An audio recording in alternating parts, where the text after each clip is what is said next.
고요한 지혜의 시간에 오신 여러분을 환영합니다. 오늘 우리가 나눌 이야기가 당신의 마음에 깊은 울림을 준다면 이 지혜를 주변의 소중한 이들과 함께 나눠주시길 바랍니다. 저희 채널을 구독하시면 이처럼 삶을 성찰하는 깊이 있는 여정을 놓치지 않으실 수 있습니다. 여러분의 관심이 저희에게는 더 좋은 콘텐츠를 만드는 가장 큰 힘이 됩니다. 자, 이제 한번 상상해 보십시오. 당신은 지금 뜨거운 논쟁의 한가운데에 서 있습니다. 심장은 빠르게 뛰고 머릿속은 화살처럼 쏘아붙일 반박의 논리들로 가득 찹니다. 지금 당장 반응해야만 합니다. 스스로를 방어해야 하고 당신이 옳다는 것을 증명해야만 합니다. 하지만 만약 제가 이렇게 말씀드린다면 어떨까요? 당신이 그처럼 필사적으로 반응해야 한다는 충동을 느끼는 바로 그 순간 당신은 이미 이 싸움에서 지고 있는 것이라고 말입니다. 세상은 우리에게 힘이란 목소리의 크기에 있다고 가르쳐 왔습니다. 더 격렬하게 논쟁하고 자신의 주장을 관철시키며 혀끝에 언제나 날카로운 반박을 준비해두는 능력이 곧 힘이라고 말입니다. 하지만 철학자 니체는 이 문제를 전혀 다른 시각으로 바라보았습니다. 그에게 진정한 힘은 더 크게 소리치는 데 있지도 억지로 남을 설득하는 데 있지도 않았습니다. 니체가 발견한 진정한 힘은 바로 당신이 하지 않기로 선택한 말 속에 있었습니다. 우리는 소음의 시대에 살고 있습니다. 소셜 미디어와 끝없는 논쟁, 누가 더 말을 많이 하는지, 누가 마지막 말을 차지하는지를 겨루는 사람들로 가득합니다. 하지만 이 소음의 바다 속에서 소수만이 깨닫는 진실이 있습니다. 진정으로 힘을 가진 사람들은 소리치지 않는다는 사실입니다. 그들은 관찰하고 기다립니다. 그리고 마침내 입을 열기로 결심했을 때 그들의 모든 단어는 고요한 호수에 던져진 묵직한 돌처럼 무겁고 깊은 파장을 만들어냅니다. 니체는 대부분의 사람들이 간과하는 한 가지를 꿰뚫어 보았습니다. 말하고 싶어하는 조급함, 즉각적으로 반응하고 자신을 변호하려는 충동은 사실 미묘한 형태의 약점을 드러낸다는 것입니다. 필사적으로 다른 사람의 말을 듣고 싶어하는 사람들은 그 내면 깊은 곳에서 타인의 인정을 갈구하고 있습니다. 그들은 그저 반응하고 있을 뿐이며 반응하는 자는 타인에게 통제당하는 자입니다. 반면에 침묵을 지배하는 사람들은 전혀 다른 종류의 권위를 가집니다. 그것은 누구에게도 무언가를 증명할 필요가 없는 내면에서 우러나오는 힘입니다. 당신의 삶에 진정으로 깊은 인상을 남겼던 사람들을 떠올려 보십시오. 그들은 쉴 새 없이 떠들던 사람이었습니까? 아니면 그들의 몇 마디 말이 정밀한 일격처럼 당신의 심장을 관통했던 사람이었습니까? 잘 사용된 침묵은 신비감을 낳고 존중을 낳으며 때로는 상대방에게 불편함을 안겨줍니다. 그리고 그 불편함은 사람들로 하여금 스스로를 돌아보게 만듭니다. 이제 당신 자신에게 이 질문을 던져야 합니다. 당신은 당신의 말을 스스로 통제하고 있습니까? 아니면 타인에게 인정받고 싶다는 욕구의 노예가 되어 있습니까? 당신은 언제 말하고 언제 침묵에게 모든 일을 맡겨야 하는지를 알고 있습니까? 때로는 침묵이 단순히 하나의 선택이 아니라 소수만이 감당할 힘을 가진 거대한 도전이라는 것을 기억해야 합니다. 오늘 우리는 니체가 어떻게 침묵의 힘을 바라보았는지, 그리고 이 철학이 어떻게 당신이 세상에 서는 방식을 완전히 변화시킬 수 있는지를 탐구할 것입니다. 이 기술을 배우는 순간 당신은 이전과 결코 같은 사람으로 보이지 않을 것입니다. 주위를 둘러보십시오. 세상은 그 어느 때보다 시끄럽습니다. 모두가 자신만의 의견을 가지고 있고 모두가 주목받기를 원하며 모두가 항상 무언가를 말해야 한다고 믿습니다. 소셜미디어는 대화를 공공의 전쟁터로 바꾸어 놓았습니다. 이 전쟁터에서의 승리는 진실이 아닌 목소리의 크기와 반복을 통해 얻어집니다. 그러나 니체는 우리에게 경고할 것입니다. 이처럼 끊임없이 말하고 반응하고 자신의 입장을 세상에 외치려는 집착은 힘이 아니라 약점이 교묘하게 위장한 모습일 뿐이라고 말입니다. 잠시 멈추어 생각해 봅시다. 사람들은 왜 이토록 강박적으로 자신을 표현하려는 욕구를 느끼는 걸까요? 대답은 간단합니다. 그들은 내면 깊은 곳에서 두려워하고 있기 때문입니다. 무의미한 존재가 될까봐, 잊혀질까봐, 그리고 자신의 침묵이 굴복으로 해석될까 봐 두려워하는 것입니다. 그래서 그들은 모든 공백을 말로 채웁니다.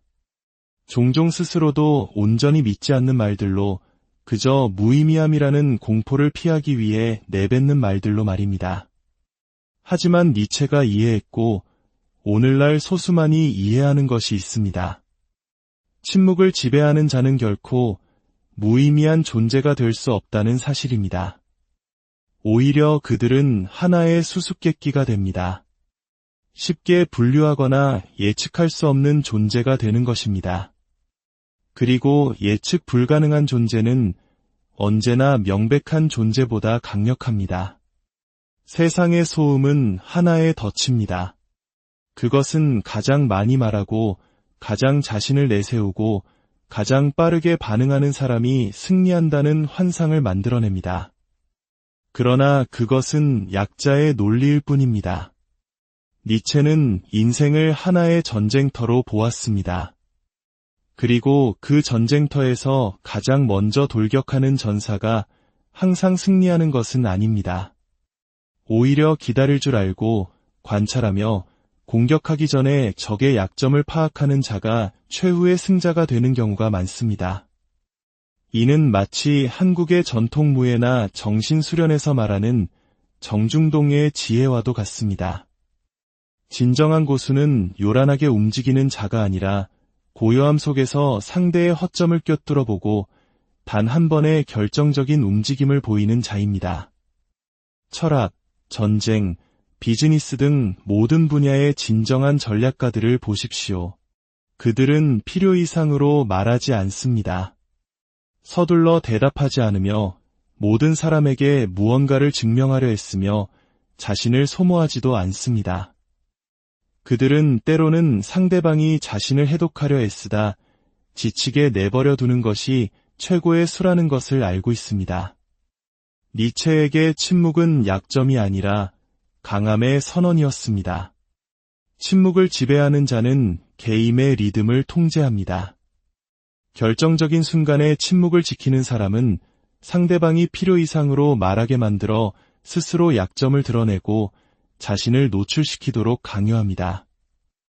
현대 사회가 침묵을 견디지 못하는 근본적인 이유가 있습니다. 침묵은 우리를 내면 성찰로 이끌기 때문입니다. 그리고 외부의 소음에 자신의 정체성을 쌓아올린 사람들에게 내면 성찰은 위험한 일입니다. 이제 다시 스스로에게 물어보십시오. 당신은 당신의 목소리를 통제하고 있습니까? 아니면 세상의 끊임없는 소음 속에서 길을 잃은 또 다른 한 사람일 뿐입니까? 당신은 언제 말하고 언제 침묵해야 하는지 알고 있습니까? 아니면 당신 자신의 부재가 만들어내는 공허함 속에서 불안을 느끼고 있습니까?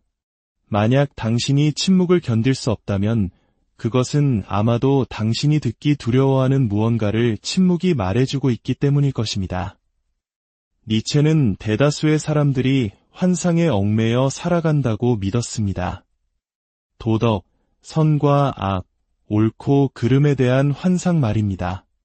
우리는 어릴 때부터 사회에 적응하고 규칙을 따르며 관습을 존중하도록 배웁니다. 하지만 만약 이 모든 규칙이 당신을 강하게 만들기 위함이 아니라 당신을 길들이기 위해 만들어진 것이라면 어떨까요? 니체의 위버맨시, 즉 초인이라는 개념은 근육이나 돈, 지위에 관한 것이 아닙니다. 그것은 훨씬 더 강력한 것, 바로 자기 자신에 대한 절대적인 지배력에 관한 것입니다.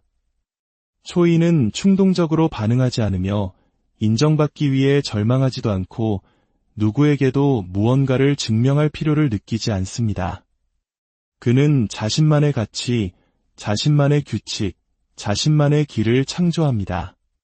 그리고 이 초월적인 존재가 가진 가장 중요한 무기 중 하나가 바로 침묵입니다. 생각해 보십시오. 모두가 당신의 대답을 기대하는 상황에서 당신이 침묵을 지킬 때 어떤 일이 일어납니까? 침묵은 불편함을 낳고 미스터리를 만들며 힘의 역학을 뒤집어 버립니다. 당신이 기대되는 순간에 반응하기를 거부할 때 당신은 상대방이 자신의 불안감을 스스로 처리하도록 만듭니다. 니체는 평범한 인간이 공허함을 극도로 두려워한다는 것을 알았습니다. 그들은 모든 것을 말, 설명, 정당화로 채워야만 합니다. 그러나 초이는 침묵이 그 어떤 논쟁보다 더 강력할 수 있음을 이해합니다. 진정한 리더와 소리쳐야만 주목받는 사람의 차이를 보십시오. 진정한 리더는 목소리를 높일 필요가 없습니다. 그들은 매 순간 자신을 정당화할 필요도 없습니다. 그들은 너무나 확고하고 흔들림 없이 존재하기에 그 존재만으로도 존중을 이끌어냅니다. 이제 항상 말하고 다른 사람들에게 자신이 강하고 똑똑하고 우월하다고 설득하려 애쓰는 사람들을 보십시오. 그 끊임없는 수단은 내면의 불안감을 고백하는 것에 지나지 않습니다. 니체는 이 차이를 명확히 보았습니다. 너무 많이 말하고 모든 것에 반응하며 모든 도발에 흔들리는 사람은 통제당하고 있는 것입니다. 그는 감정의 노예이며 외부의 인정에 갇힌 죄수입니다. 하지만 침묵할 줄 알고 신중하게 단어를 선택하며 다른 사람들이 자신을 파악하려 애쓰다 지치게 내버려 두는 사람. 그 사람이 바로 상황의 진정한 지배자입니다. 초이는 다른 사람의 의견에 영향을 받지 않습니다. 그는 존재하기 위해 타인의 인정을 필요로 하지 않습니다. 그렇기 때문에 그는 무언가를 증명하려 했으며 자신을 소모하지 않습니다. 그는 자신의 힘이 얼마나 많은 단어를 말하는지에 있는 것이 아니라 자신의 존재가 만들어내는 조용한 영향력에 있다는 것을 알고 있습니다. 이제 당신에게 묻습니다. 당신은 당신의 말을 통제하고 있습니까? 아니면 당신의 말이 당신을 통제하고 있습니까? 당신은 당신의 목소리의 주인입니까? 아니면 다른 사람들의 의견에 꼭두각시처럼 반응하고 있을 뿐입니까? 결국 진정으로 힘을 가진 자는 결코 인정받기 위해 절망하지 않습니다.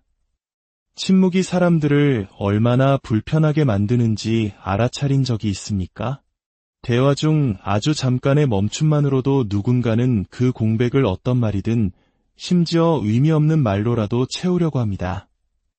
침묵은 진공 상태를 만들고 인간은 본능적으로 진공을 싫어합니다.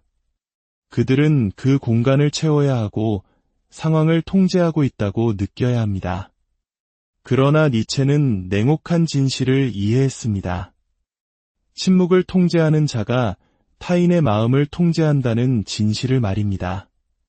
침묵은 심리적인 무기입니다. 그것은 상대방을 무장해제시키고 혼란스럽게 만들며 당신이 손가락 하나 까딱하지 않고도 상대가 스스로를 드러내게 만듭니다. 누군가 대답을 기다리는데 그것을 받지 못하면 그들의 뇌는 불확실성 상태에 빠집니다. 그들은 필사적으로 무슨 일이 일어나고 있는지 해독하려 애씁니다. 나를 무시하는 건가? 내가 모르는 무언가를 알고 있나? 내가 실언을 했나? 상대방의 마음은 의심의 미로가 되지만 당신의 마음은 온전하게 남아 있습니다. 역사상 위대한 전략가, 설득의 대가, 역사를 만든 지도자들을 보십시오. 그들은 필요 이상으로 말하지 않았습니다. 그들은 상대방이 먼저 지치게 만들었고 적들이 계속해서 말하게 내버려 둠으로써 스스로 약점을 드러내고 자신의 말 속에 길을 잃게 만들었습니다. 침묵은 거울과 같습니다. 그것은 상대방이 자신과 마주하게 하고 그들 자신의 불안감이 노출되는 것을 보게 만듭니다. 평범한 말다툼을 생각해 봅시다. 누가 상황을 통제하고 있는 것처럼 보입니까? 흥분해서 쉴 새 없이 논거를 쏟아내며 어떻게든 상대방을 설득하려는 사람입니까? 아니면 침착하게 관찰하며 상대방이 혼자 지쳐 나가떨어지게 내버려 두는 사람입니까? 전자는 감정에 휩쓸려 반응하고 있을 뿐이고 후자는 상황을 통제하고 있습니다. 당신이 침묵을 지킬 때 당신은 상대방을 취약한 위치에 놓습니다. 그들은 당신의 침묵을 무관심, 경멸, 우월감 등 다양하게 해석할 수 있습니다. 하지만 그들이 가질 유일한 확신은 이것입니다. 당신은 통제당하고 있지 않다. 그리고 그것만으로도 그들을 불안하게 만들기에 충분합니다. 니체는 침묵을 내면의 힘을 반영하는 것으로 보았습니다. 침묵을 견딜 수 있고 불필요한 말로 공백을 채울 필요가 없는 사람은 스스로를 지배하는 사람입니다. 그들은 타인의 인정을 필요로 하지 않고 자신을 정당화할 필요도 없으며 아무것도 증명할 필요가 없습니다. 그리고 바로 그 이유 때문에 그들은 위협적인 존재로 비칩니다. 이제 다시 한번 스스로에게 물어보십시오. 침묵 때문에 불편함을 느낀 적이 얼마나 많습니까? 단지 어색함을 피하기 위해 잠시의 정적을 채우려 했던 적은 또 얼마나 많습니까? 그리고 더 중요하게는 결정적인 순간에 침묵의 힘을 아는 누군가에게 조종당한 적은 얼마나 됩니까? 결국 침묵을 통제하는 자가 개임을 통제합니다. 침묵은 타인에 대한 무기일 뿐만 아니라 당신 자신에 대한 시험이기도 합니다. 진실은 간단합니다. 대부분의 사람들은 침묵을 견디지 못합니다. 그들은 할 말이 있어서가 아니라 공허함이 두렵기 때문에 말합니다. 니체는 진정한 힘을 얻기 위해서는 그 불편함과 정면으로 맞서야 한다고 이해했습니다. 당신은 자신의 선택을 설명하고 자신이 옳다는 것을 증명하고 인정을 구해야 한다는 압박감을 얼마나 많이 느껴왔습니까? 그리고 그중 얼마나 많은 경우가 실제로 무언가를 바꾸었습니까? 아니면 설명을 구하려는 당신의 탐구가 단지 인정받지 못할 것에 대한 당신 자신의 두려움을 반영하는 것은 아니었습니까? 니체는 우리에게 그 두려움을 넘어설 것을 요구합니다. 그는 우리에게 묻습니다. 당신은 진정으로 할 말이 있어서 말하는가? 아니면 침묵이 두려워서 말하는가? 당신은 이해받아야만 하는가? 아니면 그런 필요 없이도 나아갈 만큼 충분히 강한가? 침묵을 두려워하는 자는 결코 진정으로 자유로울 수 없습니다. 침묵은 단순히 말의 부재가 아닙니다. 그것은 도구이고 전략이며 힘의 게임입니다. 그러나 모든 무기가 그렇듯 그것은 적절한 순간에 사용되어야 합니다. 니체는 결코 말하지 말라고 주장한 것이 아닙니다. 그는 오직 필요할 때만 말하라고 주장했습니다. 지난 한 달 동안 당신이 나눈 모든 대화를 생각해 보십시오. 그중 얼마나 많은 대화가 정말로 중요했습니까? 얼마나 많은 것이 그저 소음이었습니까? 설명할 필요가 없는 것을 설명하고 무의미한 도발에 응답하며 결코 마음을 바꾸지 않을 사람을 설득하려 애쓴 적이 얼마나 많았습니까? 단지 침묵을 채워야 한다는 필요 때문에 얼마나 많은 단어를 허공에 던져버렸습니까? 니체는 이러한 행동을 심리적 노예 상태의 한 형태로 보았습니다. 항상 말하는 사람들은 항상 세상에 반응하고 항상 자신의 존재를 정당화하려 했습니다. 그러나 자신이 원할 때, 선택할 때, 진정으로 그럴 가치가 있다고 결정할 때만 말하는 사람들은 힘을 쥐고 존중을 받습니다. 대부분의 사람들의 문제는 생각 없이 말한다는 것입니다. 그들은 반응하고 도발에 더뎌 빠지며 항상 마지막 말을 해야 한다는 필요성에 사로잡힙니다. 그렇게 함으로써 그들이 예측 가능한 존재가 되고 있다는 사실을 깨닫지 못합니다. 니체는 예측 불가능성이야말로 개인이 가질 수 있는 가장 위대한 무기 중 하나라는 것을 알았습니다. 예상대로 반응하지 않는 사람은 미스터리가 되며 미스터리는 언제나 투명함보다 강력합니다. 그렇다면 이 철학을 어떻게 적용할 수 있을까요? 어떻게 침묵을 전략적으로 사용할 수 있을까요? 첫째, 반응하기 전에 관찰하는 법을 배우십시오. 대부분의 사람들은 무슨 말이 오갔는지 완전히 이해하기도 전에 반응합니다. 의견을 내고 바로잡고 논쟁하려는 거의 통제 불가능한 충동을 느낍니다. 그러나 침묵의 대가는 기다립니다. 그들은 관찰하고 분석한 뒤에야 비로소 반응할 가치가 있는지 결정합니다. 둘째, 스스로에게 물어보십시오. 이 대화에 정말 내가 필요한가? 모든 대화가 당신의 주의를 기울일 가치가 있는 것은 아닙니다. 많은 토론은 그저 자존심 싸움일 뿐 아무도 진실의 진정으로 관심이 없는 무의미한 전투입니다. 대화가 아무것도 더해주지 않고 상대방이 들을 의지가 없다면 당신의 에너지를 낭비할 이유가 무엇이겠습니까? 니체라면 이렇게 말했을 것입니다. 그들이 혼자 말하게 내버려 두라. 셋째, 말을 할 때는 무게감 있게 말하십시오. 말을 적게 하는 습관을 들이면 당신이 입을 열 때마다 사람들은 귀를 기울일 것입니다. 당신의 말은 항상 떠드는 사람들이 결코 가질 수 없는 무게를 지니게 될 것입니다. 모든 사람을 설득할 필요는 없습니다. 당신은 그저 모든 단어가 중요하게 여겨지는 방식으로 말하면 됩니다. 결국 중요한 것은 얼마나 많은 단어를 말하느냐가 아니라 얼마나 큰 영향력을 만드느냐이기 때문입니다. 니체는 우리에게 가르칩니다. 더 적게 말하지만 목소리에 목적을 담아 말하는 사람은 결코 무시당하지 않을 것이라고. 침묵을 지배하는 자는 결코 소음의 노예가 되지 않을 것이라고 말입니다.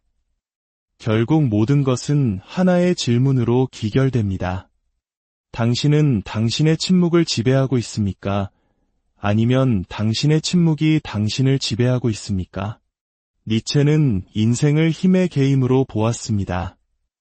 이 게임에서 약자는 너무 많이 말하고 자신을 정당화하려 했으며 설득하려고 노력합니다. 반면에 강자는 인정을 필요로 하지 않습니다. 그들은 항상 말해야 한다는 필요성이 단지 불안감의 증상일 뿐이라는 것을 이해합니다. 그들은 말의 부재가 수천 번의 연설보다 더 큰 무게를 가질 수 있다는 것을 알고 있습니다.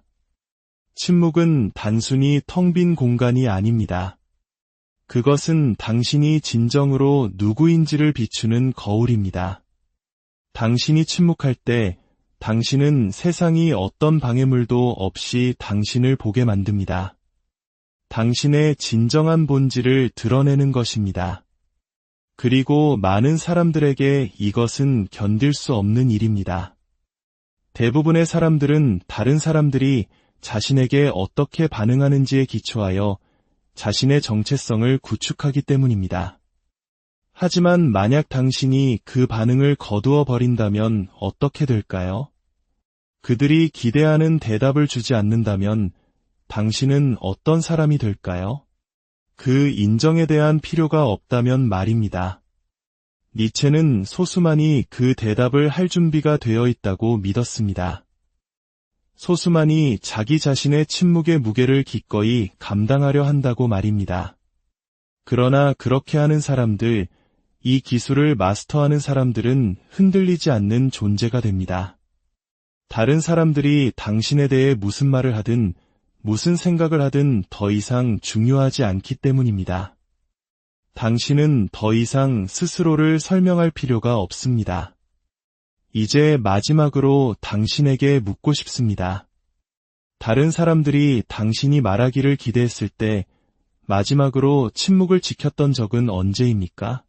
그리고 그 침묵이 주변 사람들에게 어떤 영향을 미쳤는지 알아차린 적이 있습니까?